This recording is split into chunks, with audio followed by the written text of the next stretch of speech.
Louise, may I come in? Yes, you may. Good morning, Dick. Good morning. Lovely Very to good see to you. meet you. Welcome to Farlington. Thank you very much for inviting me. I'm really sorry for being a little bit late. Not a problem. Not a problem. You're here now. You're right in the middle of the countryside. Mm. Lovely, lovely place. I imagine you got stuck behind a few tractors on your way Tractors, Horse horses, you name it. But that's what I like, you know. Fresh weather. The school itself is quite big. You have, how big is the school? 33 acres. We've got woodlands and we've got lakes as well. So You have your own lakes? we do. We have 2 lakes and there's some woodland. So you'll be able to go and have a look at that as well Will you today. take me there? Yes, absolutely. Girls only school.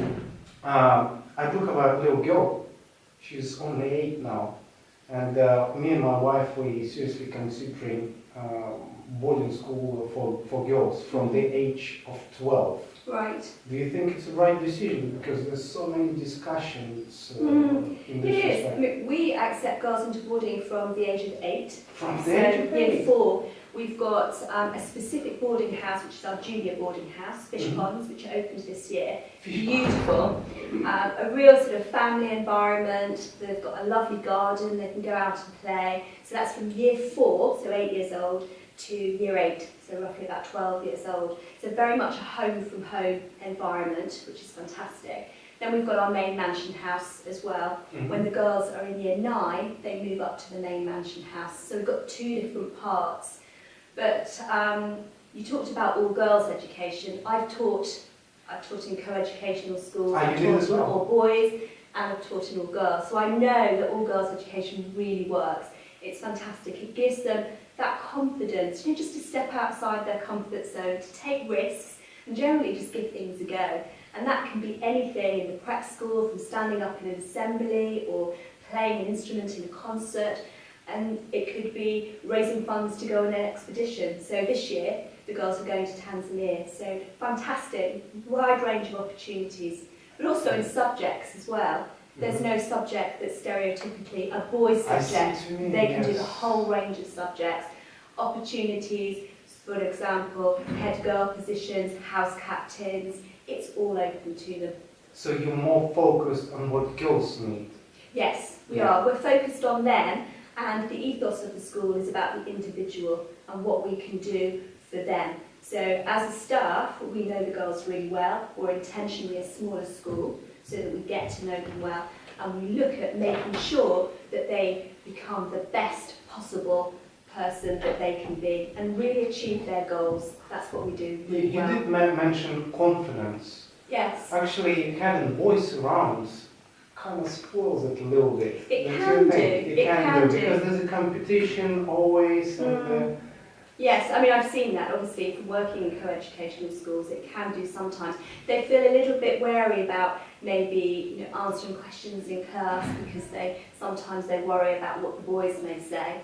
But, but in an all-girls environment, they're very much, answering questions, want to get involved, they become independent learners, and they do extremely well. And that's from our nursery right the way through to the 6th form. What is it in your school you have subject-wise, which is not typical for the mixed schools? We do a wide range of subjects. One of the subjects, yes, we do. Cookery textiles is one of the subjects. History of art is very popular at A-level. In fact, this is the textbook that the history of art teacher wrote, just on the table in front of us. Oh, right, okay. So, yes, so we do history of art, which is a fantastic subject. Textiles, there's something there behind you, which one of the girls did. Perfect. You can see. So, wide range of subjects. We do forest schools as well, because we've got beautiful grounds, which you're going to see afterwards. So we've got forest schools too. And so the children will go out into the woods and build fires, do various things. Before coming, I did my research. For girls only, your academic results in subjects like maths and science are quite strong as well. So you do manage to have this combination. Oh, absolutely. And we also have the opportunity for the girls. They can sit exams such as the Maths GCSE, they can do that early. They then go on to do what's called the freestanding maths qualification, which is an additional qualification, sort of between the GCSE and the A-level. This year, if you've done your research, you'll know that we became the top school in the southeast in the Telegraph Small Schools League table. So we're third in the table, but the top in the southeast for A levels. So we get fantastic results. The girls head off to university. They go to a wide range of universities: Oxford, Cambridge, Durham, Exeter, York, and they do subjects like engineering, medicine, vet science, history of art, history. Perfect. Would you consider your school as being selective school? We need to make sure that the girls are able to access the examinations that we do. We're not highly selective. We're not an academic hothouse. Yes, somewhere in the middle, but the girls that we have get fantastic results. Mm-hmm. So the value that we add to them is brilliant. As you know, our business is international students. Yes. And for international students, academic results and performance of the school is quite important, of course. As well as the other side, boarding, pastoral care. What can we touch on that? We can. We have got a smaller boarding community, which I think works really well because they're very well integrated into the day school. They just add sort of that extra richness to the school environment. And we've got girls from many, many nationalities throughout the world.